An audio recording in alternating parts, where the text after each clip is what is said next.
C'est fait pour ça. Bonjour, ma question c'était de savoir s'il y avait d'autres harkis qui avaient fui dans des pays frontaliers, en Afrique du Nord, et si oui, comment ça s'est passé, et est-ce qu'ils ont été mieux accueillis qu'en France? Moi je sais pas, alors quand je sais pas, je dis je sais pas. Est-ce que Katia sait qu'est-ce que c'est un peu? Alors, on demande aussi à Jean-Jacques, mais à ma connaissance, non.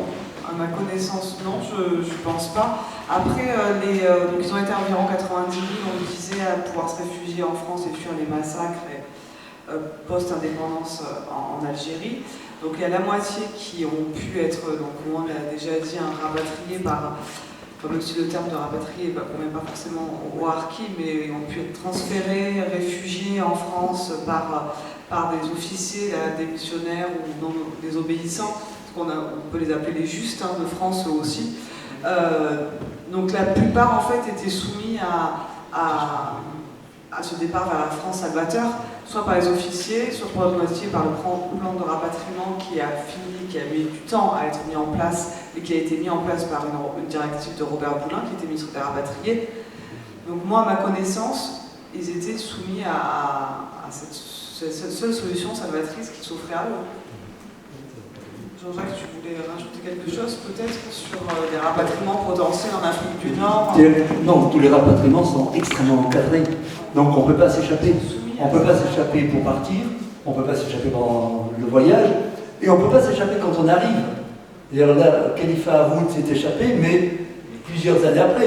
Bon, lui, c'est un peu différent parce qu'il est arrivé en 67, et puis après, il est resté très peu dans les camps. Et il a décidé de faire autre chose. Et moi, je connais que 2 personnes qui, venant en France assez jeunes, 10 à 18 ans, à 25 ans, sont partis, un au Canada, et l'autre, je ne sais pas où d'ailleurs, mais c'est quoi? C'est rien du tout. Donc ça n'a même pas une valeur. Tout le monde est resté en France. Quoi. Oui, ça. Les opérations de replacement, Jean-Jacques vient de l'évoquer, c'était ultra encadré. Il y avait un service administratif qu'on appelait le service des Français d'Indochine, Français musulmans. On reprenait les étiquettes coloniales de l'époque, les identités coloniales de l'époque.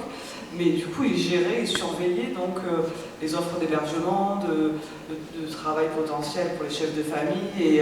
Et ceux qui souhaitaient, de manière privée, ouvrir leurs portes à ces réfugiés. Il y avait dans Lot-et-Garonne, je me souviens, le capitaine Froumont qui a ouvert les portes de sa maison à 4 familles d'anciens harkis, parce qu'ancien officier en Algérie, donc sensibilisé à cette question humaine, son action a été ultra surveillée, et à un moment donné, carrément, on lui a dit, on lui a interdit d'en accueillir davantage.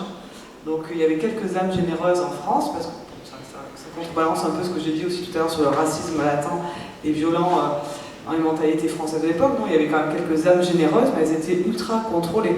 Bon, après, dans le Lot-et-Garonne, c'est particulier, parce qu'ils ont justifié, la sous-préfecture a justifié son ordre d'interdire au capitaine Froumont d'accueillir de nouvelles familles chez lui, parce qu'allait ouvrir le camp de Bias, allait rouvrir le camp de Bias qui accueillait les Indochinois, et allait arriver plus d'1 million d'un seul coup dans cette petite commune du Lot-et-Garonne, plus d'un millier d'harkis en fait.